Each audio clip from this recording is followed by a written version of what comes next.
Ahora vamos a ver la infección con Mycobacterium tuberculosis. Entonces, básicamente vamos a ver la enfermedad de tuberculosis. Mycobacterium tuberculosis es una bacteria gram positiva, bacilo gram positivo. Mycobacterium tuberculosis principalmente va a tener como dos factores que nos van a importar. Uno es el cord factor, que es lo que le da la forma como serpentina a la bacteria, forma de serpentín. El cord factor es forma de serpentín. Y vamos a tener las sulfatidas. Las sulfatidas va a ser lo que va a hacer que el Mycobacterium tuberculosis no sea destruida por el lisosoma. Tenemos el macrófago. Aquí está el macrófago, aquí está la Mycobacterium. El macrófago va a fagocitar a la Mycobacterium, entonces aquí está proyección de la membrana.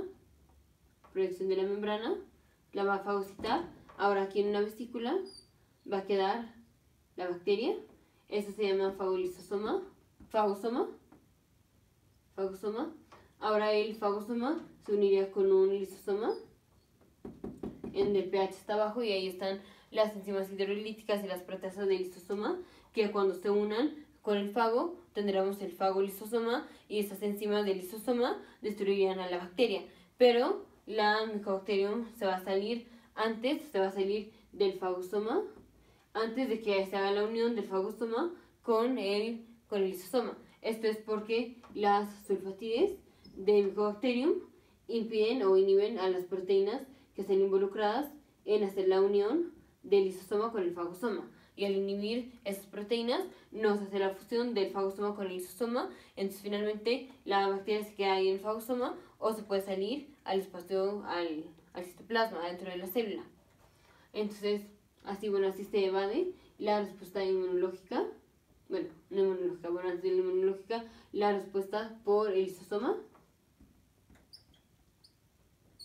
Ahora recordemos cuando un macrófago, cuando una célula presentadora de antígeno se infecta fagocita un microorganismo, va a expresar propiedades o proteínas del microorganismo a través de su MHC2. Entonces vamos a tener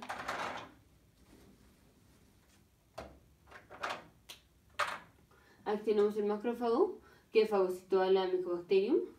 Vamos a tener micobacterias aquí en el citoplasma del macrófago, pero también vamos a tener restos de proteínas de la micobacteria. Entonces, el macrófago va a expresar en su MHC2 proteínas de Mycobacterium, y estas van a ser reconocidas por el CD4 del linfocito T helper. Esto va a terminar después de la unión del B7 de la célula presentadora de antígeno con el CD28 del linfocito T. Esto va a terminar en activación del linfocito T. La activación del linfocito T nos va a liberar interferón gamma. Esto va a ser porque el linfocito T, lo podemos hacer como resumido, pero para decirlo completo, tenemos el linfocito T que se diferencia en el subtipo TH1 o el subtipo TH2. Aquí nada más nos importa el subtipo TH1, entonces el subtipo TH1 es el que, en respuesta a citoquinas que son liberadas por el macrófago infectado, va a producir el interferón gamma. Y el interferón gamma del linfocito T ahora va a ir con el macrófago y va a activar a los macrófagos. Entonces el macrófago se va a convertir en histocitos epiteliales y células gigantes de Langhans. Entonces vamos a tener el macrófago expresó las proteínas de Mycobacterium, se las expresó a través del MHC2 al linfocito T. El linfocito T responde después de que se hacen las dos activaciones, que esto está en la sección de inmunología, cómo se hace la activación, que nada más es unión de CD4 con MHC2 y luego unión del B7 con el CD28. Eso nos hace la segunda activación del linfocito T. El linfocito T helper o CD4 se diferencia en TH1 y TH2.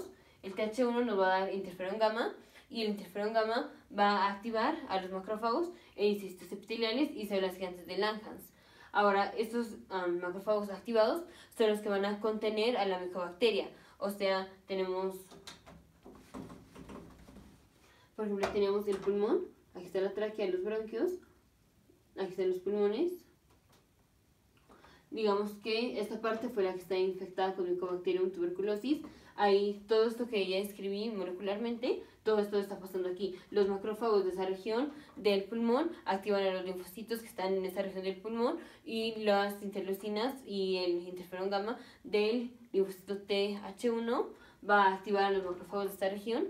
Entonces, en esta región vamos a tener la micobacteria, que dijimos puede estar adentro del citoplasma de la bacteria. O sea, ya no va a estar en el fagostoma, va a estar en el citoplasma de la bacteria, en el citoplasma de la célula. O puede salirse, entonces tenemos la célula, aquí está el Mycobacterium, puede estar aquí adentro o puede estar aquí afuera. Entonces, la bacteria la vamos a contener, la vamos como a cubrir o recubrir por macrófagos. Entonces, todas estas bacterias van a estar así recubiertas por macrófagos o rodeadas por macrófagos activados, que son las células gigantes de Langhans. Entonces, aunque tengamos una infección como activa, o sea, tenemos micobacteria que está proliferando, pues nada más está en ese sitio porque está no encapsulado porque no es de cápsula, pero está como rodeado por macrófagos. Entonces, la micobacteria no se puede salir o no se puede ir a otra parte del pulmón porque está como tamizado con macrófagos. Entonces, es una infección que está contenida. Esta es la infección primaria con Mycobacterium tuberculosis. En la infección primaria, el paciente se va a presentar con síntomas, sintomatología respiratoria, o sea, va a tener disnea, puede tener tos seca y puede tener febrícula, pero ya como hasta ahí, febrícula es menor o igual a 37 grados Celsius. Y ya esta va a ser como la infección primaria. En la infección primaria vamos a tener cuando hay involucramiento de la parte del pulmón que está involucrada y de un nodo linfático perilar, o sea, tenemos la tráquea, el bronquio, aquí está otro bronquio, aquí tenemos el pulmón, esto es el ilio es en donde drenan o en donde salen los tubos hacia una víscera, por ejemplo aquí en donde está llegando el bronquio, ese sitio se llama ilio para el pulmón. Entonces, si tenemos, por ejemplo, aquí tenemos a la micobacteria, en donde esté involucrando uno de los nodos que drenan al pulmón, que sea un nodo perilar, o sea, aquí de alrededor del bronquiolo que está dándole o que está supliendo a este pulmón. Entonces, infección del pulmón, más un nodo linfático perilar. Esto nos va a hablar de una infección primaria y esto se va a llamar el complejo de Ghon.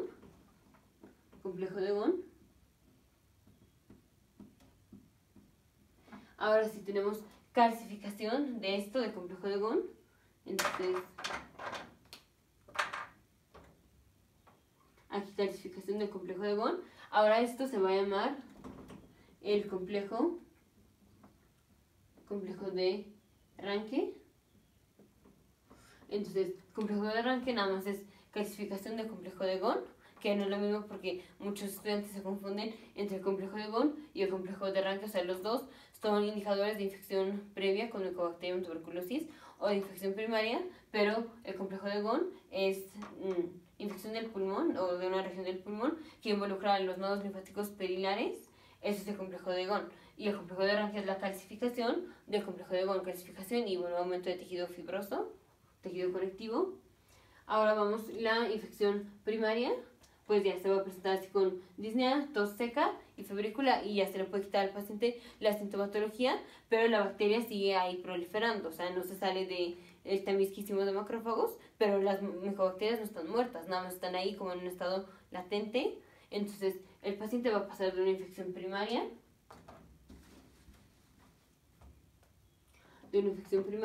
a una infección latente. En la latente pues el paciente va a estar como asintomático, puede haber recurrencia, esto es que después de la fase latente ahora el microorganismo se vuelva, bueno, produzca más infección, o sea, se salga y la infección ya no puede ser contenida nada más por esa capa de macrófagos. Esto va a ser, por ejemplo, si el paciente esté inmunodeprime, por ejemplo, si ahora el paciente tiene VIH, pues ya no basta nada más con estos macrófagos que tenían, que estaban reteniendo la infección de Mycobacterium, que estaban como tamizando a las bacterias, ya no es suficiente, pues el paciente ahora está inmunodeprimido va a tener menos macrófagos. Entonces, si tenemos una recurrencia o una progresión ya pasamos de infección primaria a latente y luego vamos a pasar a la secundaria, que es la reactivación. La infección secundaria es la reactivación de Mycobacterium tuberculosis. Ahora, en la infección secundaria, la recurrencia por tuberculosis, esta se va a presentar, o esta presentación sí es más clásica y más severa. Esta se va a presentar con los síntomas B. Los síntomas B son escalofríos, sudoración, especialmente en la noche, y que el paciente dijimos escalofríos, sudoración en la noche y fiebre menor a 37, grados, o sea, es de una fiebre leve, va a ser como febrícula. Estos son los síntomas B y estos son más comunes cuando el paciente ya está en la fase o en la reactivación, cuando ya es de infección secundaria, no cuando es de infección primaria. O sea, sí se puede presentar en la infección primaria, pero es mucho más común en la infección secundaria. O sea, después de que pasamos de infección primaria a infección latente o en estado latente y luego a reactivación, esta va a ser la infección secundaria y aquí se van a presentar los síntomas B. Ahora, el paciente puede otra vez como contener ahí la infección, o sea, se le vuelve a dar y vuelve a contener la infección y ya se le quita, la sintomatología se le quita.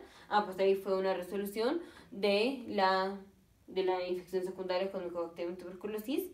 Ahora podemos tener diseminación de Mycobacterium tuberculosis. Esto va a ser, tenemos que Mycobacterium tuberculosis por medio de los ganglios linfáticos se va a diseminar a todo el cuerpo. Entonces si tenemos, primero tenemos infección en la sangre con Mycobacterium, entonces pues tenemos bacteremia. Si el Mycobacterium tuberculosis llega, por ejemplo, al hueso, a las vértebras, esto se va a presentar o se llama la enfermedad de Pott, en donde el paciente va a tener destrucción de las vértebras. Entonces eso va a hacer que el paciente tenga una gifosis y le va a costar trabajo caminar, pues porque no es lo mismo caminar así recto como caminamos, a que tenga que caminar de manera erguida o que tenga una gifosis. Entonces el paciente va a tener, ya dijimos, enfermedad de Pott y esto se va a presentar como dificultad en la marcha. Si tenemos daño o tenemos infección de las glándulas suprarrenales, tenemos infección de las glándulas suprarrenales y esto puede terminar en el síndrome, en una presentación parecida al síndrome de Addison. Aquí voy a poner parecido al síndrome de Addison. El síndrome de Addison es insuficiencia de las glándulas suprarrenales, pero por un mecanismo inmunológico, o sea, anticuerpos, o que el paciente produzca anticuerpos en contra de sus glándulas suprarrenales. Este es el síndrome de Addison. Pues aquí se va a presentar igual el paciente, solo que no es que esté haciendo anticuerpos en contra de las glándulas suprarrenales, sino que tenemos destrucción de las glándulas suprarrenales por la reactivación de Mycobacterium tuberculosis que se diseminó a toda la sangre. Si tenemos involucramiento, por ejemplo, de las trompas del útero, el paciente puede tener el riesgo de un embarazo ectópico.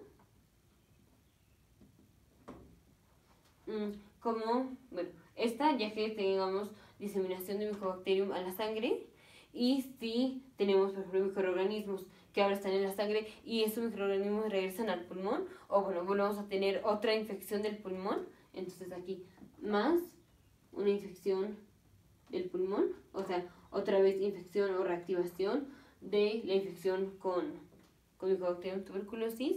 Aparte de que ya tenemos diseminación en la sangre, si volvemos a infectar el pulmón, este conjunto es el conjunto de los síntomas que sean por que porque la sangre se contaminó o bueno, se infectó con Mycobacterium tuberculosis. Esto nos va a dar afectación de varios órganos. Esto más que el pulmón se vuelva a afectar. Esto se llama tuberculosis miliar. O sea, tuberculosis miliar básicamente va a ser infección con Mycobacterium tuberculosis que pasa de primaria a forma latente. Y de forma latente, o bueno, en general es en la infección secundaria, pero puede ser como en cualquiera desde la primera. Podemos tener la diseminación de Mycobacterium a la sangre y de ahí se puede ir, por ejemplo, al cerebro. No lo puse al cerebro, ¿verdad? Se puede ir al cerebro, se puede quedar aquí con las bacterias.